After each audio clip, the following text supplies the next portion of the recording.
Okay, love, so I just got home, so let's talk about the video, the Quinn the Eskimo video, and his terrible, terrible take on the GoFundMes, and then I will respond to the comments that he's made that I think are extremely harmful.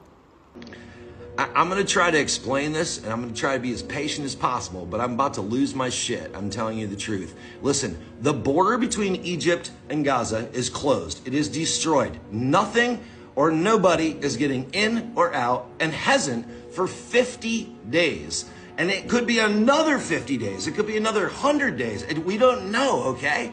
Nothing is getting in or out. Okay? So when you give your money to a GoFundMe for someone to evacuate, what is that money doing?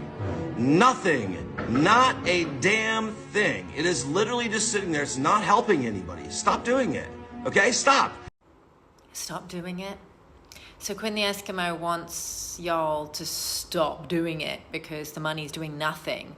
And people in Gaza don't need any money. Like, they don't need to buy food, they don't need to buy tents, they don't need to buy supplies, they don't need to buy medicines, they don't need to buy menstrual products. I verified a few hundred families GoFundMes, okay, in the last, however long it's been, like 2 months since I've been verifying GoFundMes and sharing them on my feed and on my stories. Most of the GoFundMes, in fact, nearly all of the GoFundMes that I've looked at, will include some money, not just for the evacuation fee, but for basic living expenses like medicine, foods, tents. And we're in a genocide zone, okay, where people are being displaced multiple times. Anything can happen at any time, okay? Just today, I found out that Mahmoud Saman, with the 3 little girls, the 3 triplets from Rafah, have literally just been displaced again, and they've had to be displaced with literally 0 belongings. So now they have to completely start from scratch. All these families are completely starting from scratch. Okay, their homes have been destroyed, so they don't have clothes. Like those things are listed in the GoFundMes. It's not just for evacuations. Evacuations is obviously the bulk of it because of the Egyptian corruption and the fact that they need to raise $7,500 per adult. So obviously we call them evacuation funds because they're primarily for evacuation, but they're also for basic survival, because how is a family gonna take weeks or months even to raise money for evacuation if they can't even survive the genocide because they don't have money for food? Think, Quinn, think. You have already gotten so many people out of Gaza into Cairo, and then what? And then what? These people are here with nothing. Nothing. No clothes, no food, no medical expenses, no schooling, no housing, nothing. Okay, so several of the GoFundMes that I've shared are actually for people who are in Egypt. A lot of families, because Palestinians obviously have very large, extended joint family systems, just like, us in South Asia, we have like joint family systems, aunties, uncles, grandparents, and the family works as a cohesive unit. So you'll have people fundraising for multiple family members across borders. So some family members will be in Egypt and some will still be stuck in Gaza. So they'll still be fundraising for their family members that are still in Gaza, and then also for their own basic living expenses in Egypt, okay? And sometimes, look, I understand what he's saying, because sometimes it's harder to get people to see the urgency of the people that have recently left Gaza, who also still need money. They still need support. Like, they still need money for food. They need money for clothing. Like, they're not always able to find employment or, a way of generating income right away.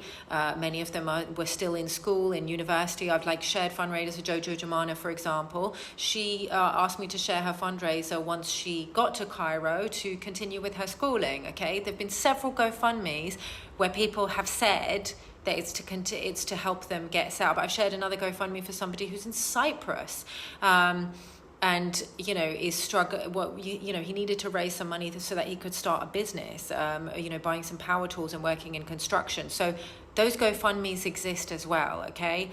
Obviously, I'm not saying that people shouldn't donate to his fundraiser, his organization that helps people in Cairo who've evacuated. Like, I would never say don't donate to them, because that would be unethical. And that's exactly what he's done. He said, don't donate to them, donate to me. How about donate to everyone? Donate to whoever you want to. Donate to whoever you can afford to. This is what I'm doing. I would have shared Quinn's fundraiser. I would have said, yeah, everybody needs help, and let's get more people to help. Let's find more people to help those people and those people. What? Just go out and continue to find more people, okay? We've got 7 billion people on the planet. Some of them aren't actively engaged in what's happening, okay? The more that we talk about this, the more people become engaged, and the more people can find different ways to help. And I've had many people who were just watching my content for months actually start fundraising because they have, you know, affluent clients or affluent colleagues, or just know people in their circle, or can do fundraising, and actually started raising massive amounts of funds for, you know, like soup kitchens and things like that, or like mobile medical clinics. So the more you encourage people to fundraise as much as possible, the more money gets funneled to everyone who needs it. Like, stop acting like there's only a limited number of people who are going to donate, so let's ignore the people in Gaza right now and donate to these people instead. And he's basically saying that we're being unethical by continuing to raise the money for the evacuations, which are still going to be needed, and using it for food instead. Apparently using it for food and medical supplies is unethical, because we said it would be for evacuations. I don't think he understands what ethical means. Unethical or immoral means to do harm to someone. And that's exactly what Quinn is doing with his video, by telling people not to donate to families for buying food, because apparently they're being disingenuous, because they're saying that most of the money is for evacuations, which it will be, okay? Because once that border opens, and it could open at any time, we don't know. We don't know when it could open. And it takes a long time to raise, you know, some of these people have to raise like several tens of thousands to evacuate their families, and they don't want to, like, if you've got like an elderly grandmother, you're not going to just leave her just because some of your family have enough money to leave now. They're not leaving like one at a time. Some families are leaving one at a time because that's their best chance of survival, but ideally you want to get the whole family out together, okay? Because if there's children in the family, if there's elderly people in the family, if there's disabled people in the family, they need to leave together, okay? So they need to have all that money ready to go. He's basically saying that we should be waiting until the border opens and then start fundraising for the evacuation funds again. Some of the people are not going to survive. Like, you do realize, Quinn, that it's a genocide and people are being murdered every single day. Like, do you not think that it's okay for people to get ahead of the time and use the time wisely to get their money ready, so that when the border opens, they're ready to register those evacuation permits and evacuate the whole family as soon as possible, so that they don't lose any members, okay? Mohammed Fatih, who's the husband and father that I've been fundraising for, has lost 27 members of his family, including his baby daughter. And in the time that I've been working with him, his cousin was shot in the head by a sniper, okay? So this is urgent. Like, how dare he? Like, I'm so mad about this. Like, how can you say that you're helping Gazans and then at the same time doing them so much harm with this messaging? And he's literally been deleting comments from people, or blocking anyone who has called him out or called him in, or just sworn at people, tell people to get the fuck off his page if they don't like it. If we say, hey, it's not unethical for people in Gaza to dip into their evacuation fund, which is also supposed to cover food and medical supplies, and basic essential costs, and buy some food, okay? Because the longer it takes to raise the money for evacuation, the more food and other essential supplies they need. Obviously, you're going to make an estimate of how much you think that you might need for living expenses, based on the time you think it's going to take you to raise 20,000, 40,000, 100,000 based on how many people you're trying to evacuate, the longer it takes, the more food and things you're going to need to buy, or tents and stuff like that you need to buy. Some families have been displaced multiple times, okay? Because it's unpredictable. And he's saying that those families are unethical for buying basic expenses to keep them alive during a genocide instead of spending it for evacuation. Okay. We know, like we've told people that the border is currently closed, and we want to make sure that we raise the money by the time the border opens so that we can get everybody out as soon as the border opens.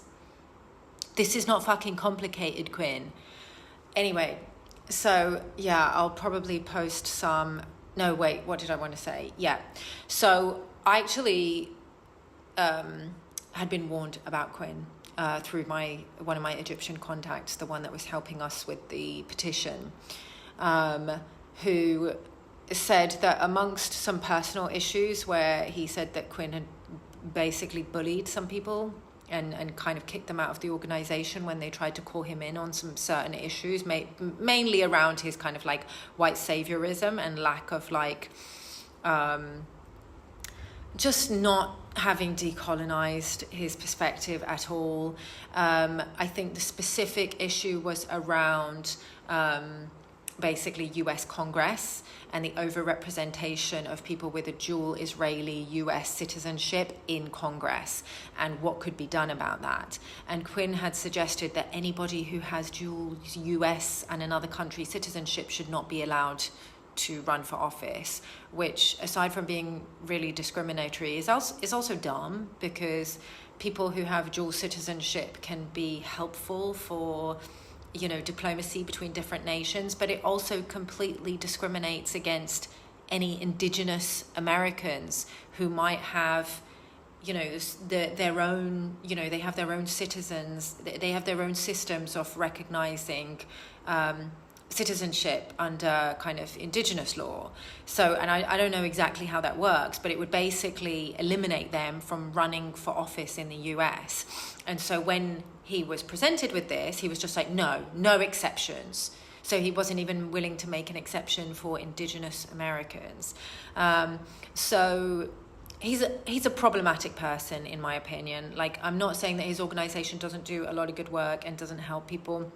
Obviously, I didn't want to, you know, I do not like getting involved in all this kind of drama, okay? I think that, you know, people who are, you know, doing activism work or helping out or doing fundraising, nobody's perfect, okay?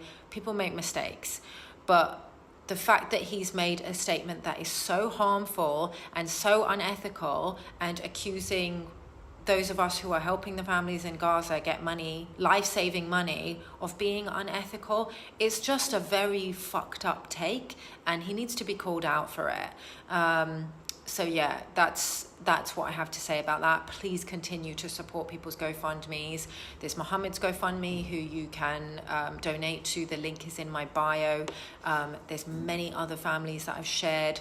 Ahmed, the engineer, his GoFundMe has been so slow that he's barely even been able to raise enough money just to buy food, okay? So I'm going to tag his as well.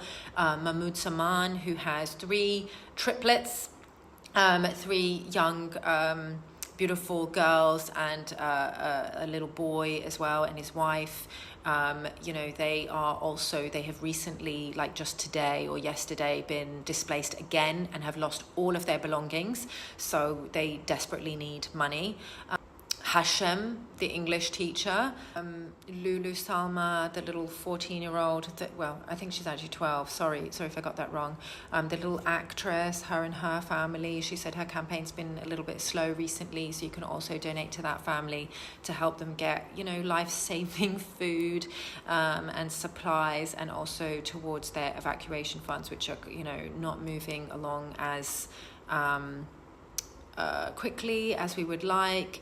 There is also Maha Alarir, the girl with the little girl, she lost her whole family, her immediate family. She only has her grandfather and some cousins now.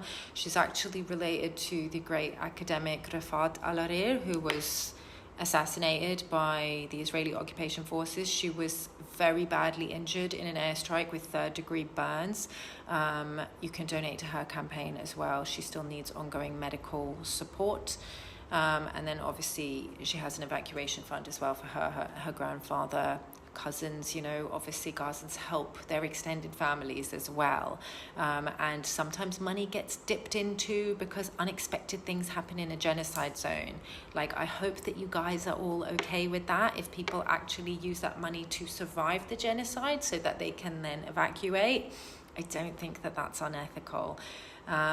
So yeah, thanks so much for your support, guys. I will put all the handles in the description so you can go and follow those accounts.